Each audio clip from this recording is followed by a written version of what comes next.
Hello everybody, John Gregory here from Theme Park Tribune, bringing you a hotel room tour and review from a new locale for me, Hotel Breakers at Cedar Point. I stayed here with my season pass holder discount, getting me $244 for the night in this king room. And let me take you around and show you what I thought of it.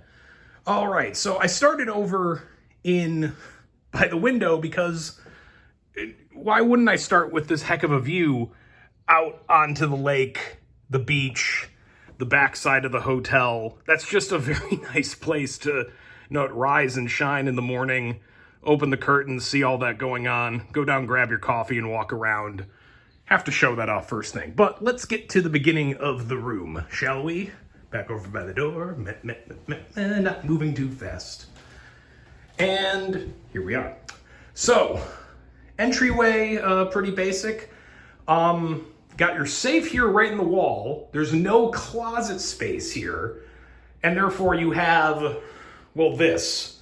A lot of hooks and a bench. It is nice to have this little entry area.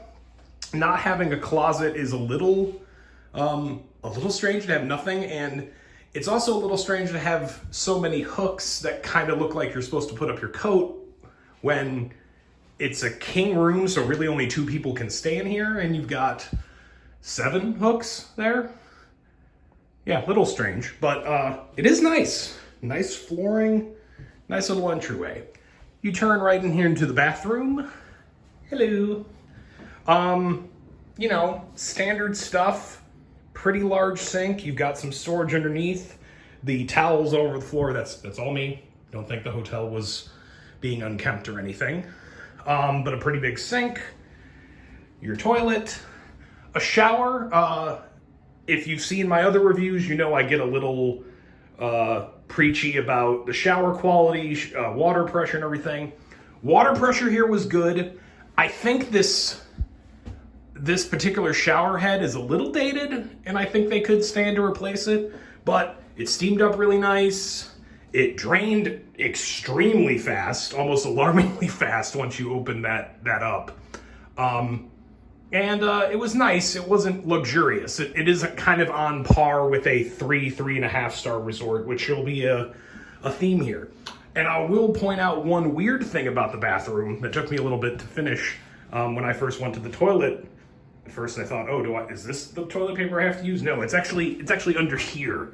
It's just a little hard to see if you're standing and going from this angle.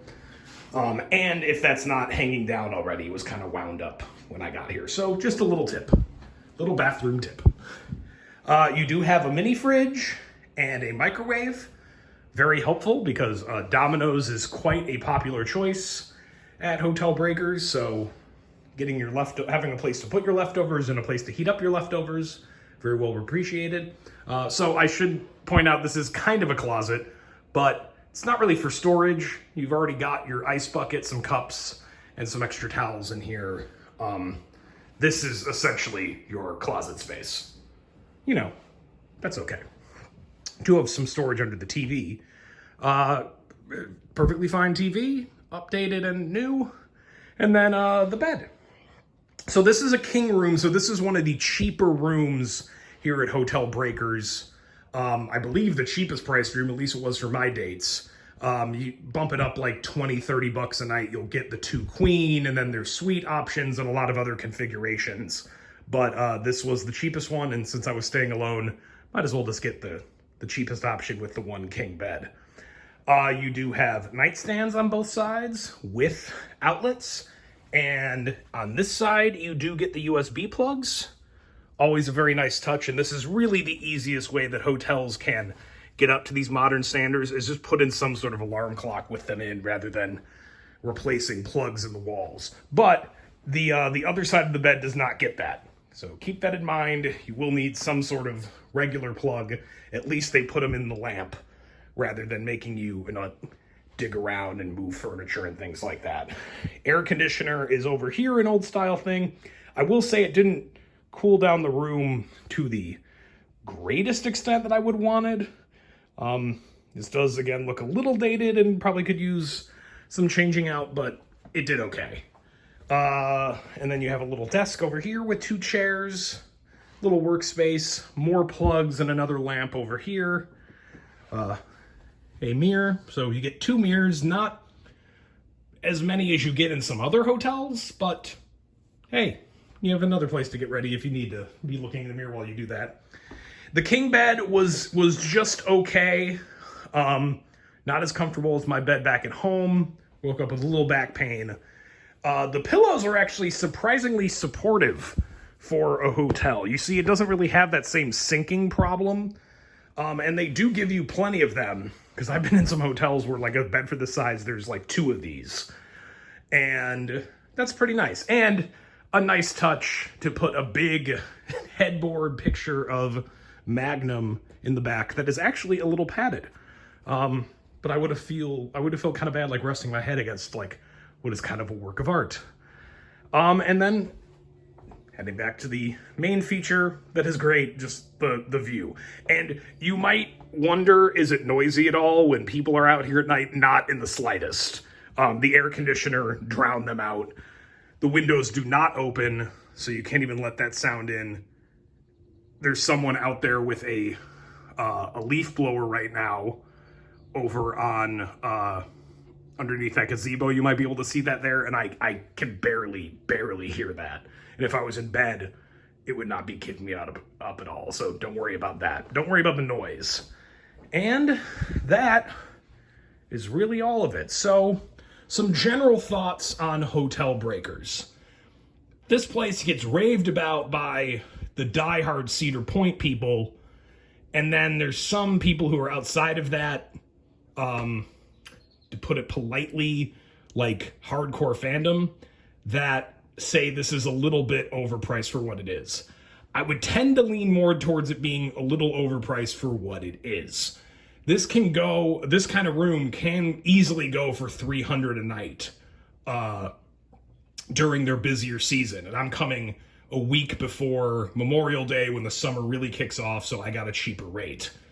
I wouldn't pay $300 for a room like this, even with the proximity, and that's the big benefit. The benefit is being so close to the park, right on the peninsula, having an entrance in the back way, being able to go in and out super easily. That's the benefit here. It's not so much the room itself. And the resort, while it feels like it has a lot of amenities, it has multiple pools, it has multiple restaurants. The pools are nothing super special.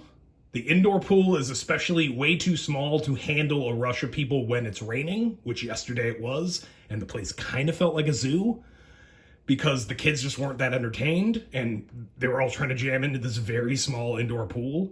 And then the restaurants are like a TGI Fridays, a Perkins, stuff you'd find other places, a Starbucks. That's why I ended up just ordering Domino's, and it did get here very fast. So the rooms, however, are not bad by any stretch. It's just more like 4-star prices for like a 3-star room is what you really should expect.